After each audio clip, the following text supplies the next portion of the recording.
Well, hi everyone. It's Anita here from Flowerfolk Farm. I would really like to introduce to you our little piece of paradise here in Maud.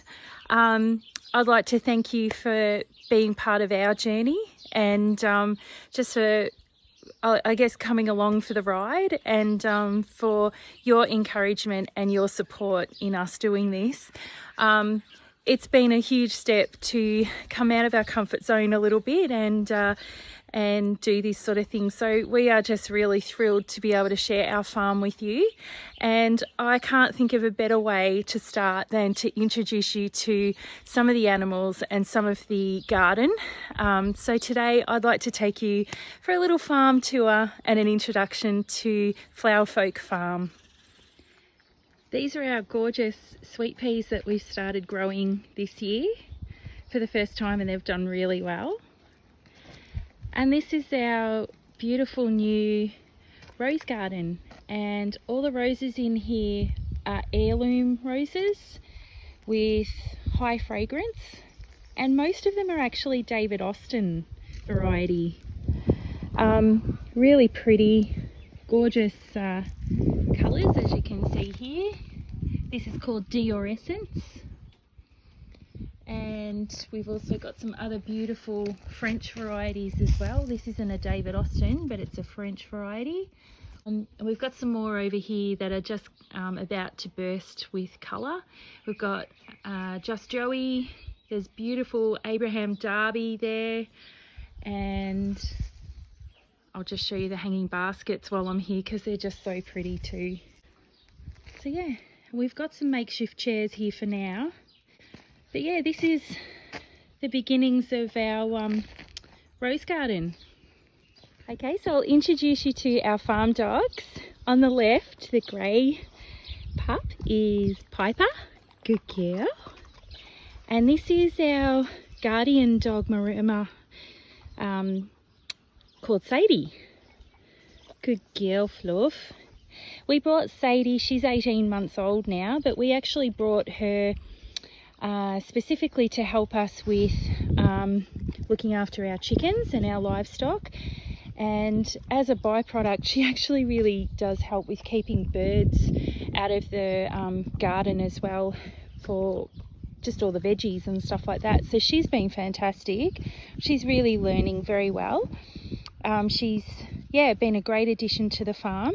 She won't quite be ready. Good girl, sit. Oh, good girl. She won't quite be ready to stay with the chickens for probably another 6 months. Marimas actually need a fair bit of training. Believe it or not, they do naturally guard, and she guards their farm quite ruthlessly, but they really aren't mature until they're about 2 years old, so they don't recommend leaving them with stock until they've matured. And yeah, she's almost there. So these are our two girls, and they're really adorable. So we'll head on out. I'll show you, this is the back of our land. We're actually on 3 acres here, so this is the back boundary fence sort of just here, where you can see that's mowed. And this is one of our veggie patches. We actually have 3 veggie patches, which I'll explain to you what they all are. This one here was our first veggie patch that we started a few years ago now, and inside, I'll take you inside. We've actually, this one's been resting over winter, that veggie bed. This one here is where I've actually just planted some berries out last year, and they've just grown massively. As you can see, they're even starting to come over the path. I probably need to train that one a bit. And it's got really quite overgrown and cottagey sort of looking as time has gone on. It was fairly neat. As you can see here, I've got 3 rows here, and then at the ends I've planted some flowers to attract pollinators, which works really well. But a lot of the bushes now and plants have got really big and established, so I probably need to spend a bit of time in here just culling back some of this borage, because it's kind of hit the end of its days, I think. But yeah, I'll show you. I've just been planting out here a few little bits and pieces. I've got some sunflowers here and zucchini, and I've actually planted one pumpkin. This was given to me by a friend. It was just one seed, so we're gonna see how it goes. It's raised pumpkin, and we're gonna see how it goes. So some nasturtiums and beans, and they'll climb up that pole. And I've actually got over here some mint, which has kind of overtaken the whole garden bed. There is some lemon in there as well, lemon balm, which you can see just there. And I've got strawberries here as well that are just starting to take off as well. So I'll keep going and I'll take you over from the garden here. We'll go for a little wander and I'll take you over to the chooks, which are just here. We've got some more berries growing here as well. I'm not too sure what these are. I think this one might be some kind of cranberry. I can see some fruit there. And this might be a raspberry, I think. Hello, chooks. Here are the girls. These chooks are super tame. They're just absolutely gorgeous. I've had so much fun with these girls. We'll come in. Hello. So these girls are the third lot of chooks that I've had here on the farm. We've been living here for 12 years now, but these are the third lot I've had, and unfortunately we've had issues with foxes. So it's a bit disappointing. I get very attached to my chickens and they really become part of the family. And so these girls are really quite tame. Hello. And Sadie comes in here with the chooks quite a lot and kind of just sits down in here and cares for them, which is really lovely. And yeah, so I've probably had these chooks now for about a year. Their eyes are browns and they're really gorgeous, very friendly, and very happy, content birds. And we've got 6 girls here at the moment, and we get 6 eggs a day from them. So they're lovely. They bring me a lot of joy. I love coming out and talking to them. Okay, so from here I'm going to take you around and show you the pigs. The pigs are not far away from the chooks. I'll shut the door. Bye, girls. Over here, the pigs are asleep, so we'll go and say hello. Hello. So we have 4 girls here, and this is Mama Pig Bridget here, and she loves a good pat, which will come down and I'll introduce you. Hello, darling. Hello. Hello. Yes. So Bridget, Sabine, that's Sabine there, Margot and Emily. We went with a bit of a French theme for these girls. In the past we have bred our own pigs for meat for a few reasons. One of them being that we weren't completely happy with the way our food system raises pigs, and we just weren't comfortable with that whole way of doing it. So we felt that the best way we could eat pork was knowing where our pork came from.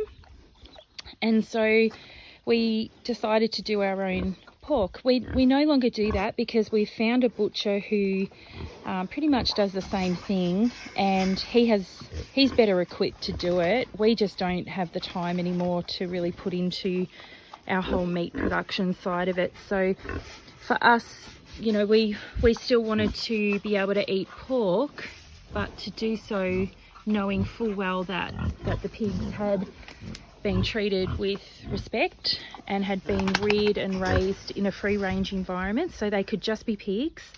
And unfortunately, you know, they were going to be slaughtered for meat, but at least we knew that it was done in such a way that we had control over, and we knew that it was done well. So, but these girls are just pets. These girls are not meat.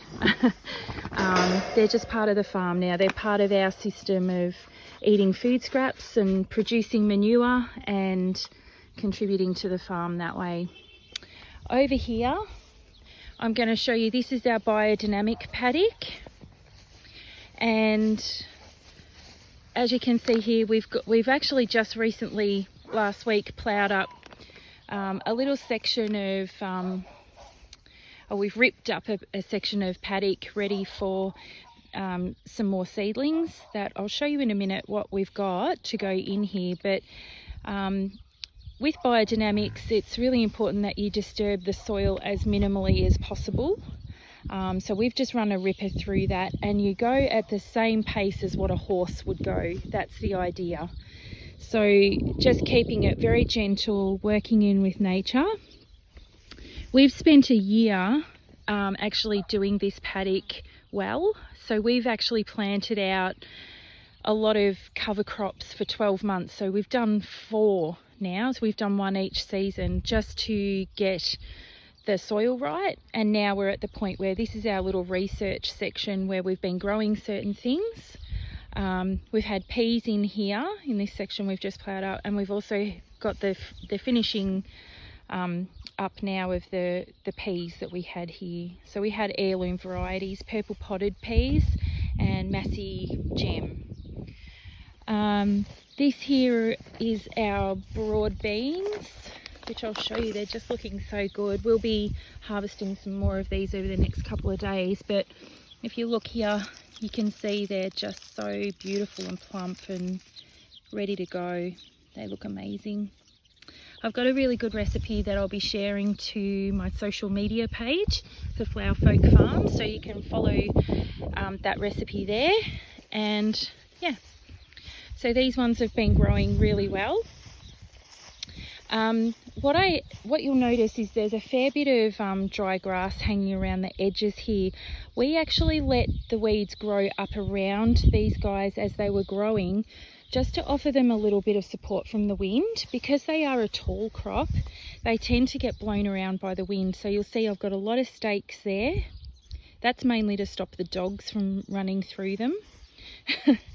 But also we let the weeds grow up just on the edges here, just to provide a little bit of extra wind support. So the weeds copped the wind mainly, and the broad beans were able to stay protected within that. And I'll just take you down here. This is our scarecrow, Calamity Jane. She's a bit of a mess, a bit like me really, but that's what it's all about, just being real, isn't it? She's lost her hat. We made her a while ago, and she's kind of, I can't get it on. She's part of the farm too. She's quite scary looking. Now over here, you can see this is our garlic crop. So this is an heirloom variety. You can see this patch down the middle here is empty. It wasn't meant to be empty. We had a severe attack of cockies one day, and they just stood here. I didn't see them at the time, but you could tell it was a cocky attack because they literally ripped up the bulb and just snipped the bulb in half and then just left it. So the bulbs were really damaged and really didn't take from then. The next thing I'm going to take you down and show you is the grow-free garden, and I will take you down and show you that. So this is all biodynamic, this paddock, and is being specifically slashed and ripped and had cover crops in it to meet the biodynamic standards.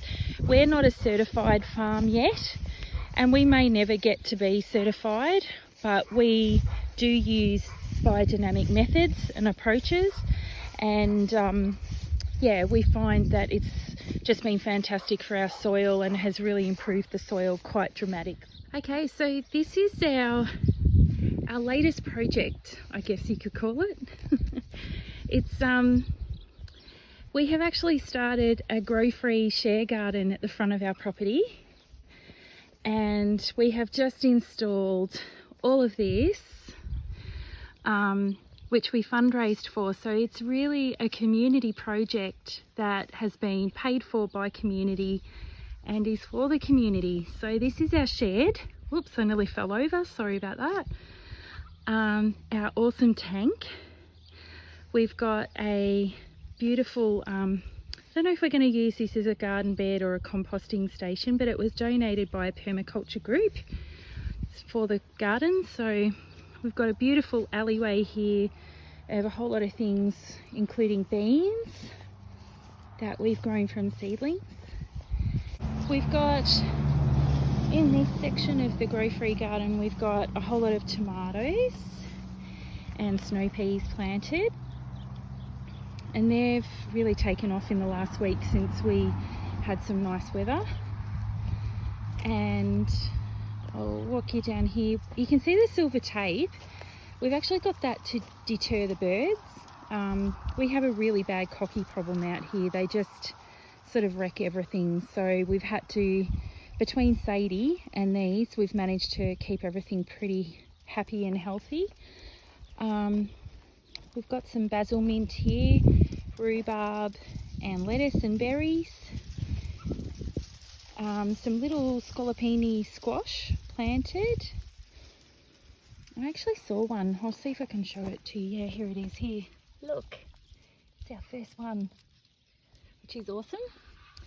And heaps of other flowers coming on there as well. These are our giant Russian sunflowers that we've got along the front, and I've got some trenches dug here to try and help with the water problem. I'll try and show you up there, you'll get a good idea. So the sunflowers have really taken off just in the last week because we've had some really good weather. These ones here are smaller because they were dug up by cockies and I had to replant. So you can tell which ones I've had to redo. And just here we've got a whole lot of zucchinis and pumpkins planted. So they've just sort of started to take off as well. And then we've got the rest here ready to go for some more pumpkins that'll go in there. And we've still got a lot of room to fill, but I'll show you in a minute just some of the seedlings we've actually got. So you can get a bit of an idea of how much we've actually got to plant yet. So yeah, anyway, this is the grow-free garden. Okay, so this is our reasonably new hothouse that we've just adapted from an old cubby house that our kids used to use. And you can see here we have just pulled the old palings off and replaced it with proper hothouse plastic. And I'll show you inside. There's a fair bit of room inside of shelves that we have been growing in. So we've actually grown all our own seedlings this year, which has been fantastic. And I'll just show you here. I brought these at a market a few weeks ago and I've just got some seedlings going in them. They're really cool, I love them. And we've got some broccoli and sunflowers going in here. So they're all doing really well. And I'll just show you some of the seedlings we've got at the moment that need to be planted out actually. So these ones will go out over the next week into the grow-free garden and into the other veggie patches that I was just taking you on a little tour of before. And I've got some carrots in here. I'll show you down in here. Look. There they are. So yeah, so this is our little hothouse area. Okay, so that's our farm, and I'm really glad that you could be a part of that today. And each week I want to try and share with you a little bit of our journey, and I guess also encourage you wherever we possibly can to grow whatever you can in the way of food and how to connect back to where your food comes from.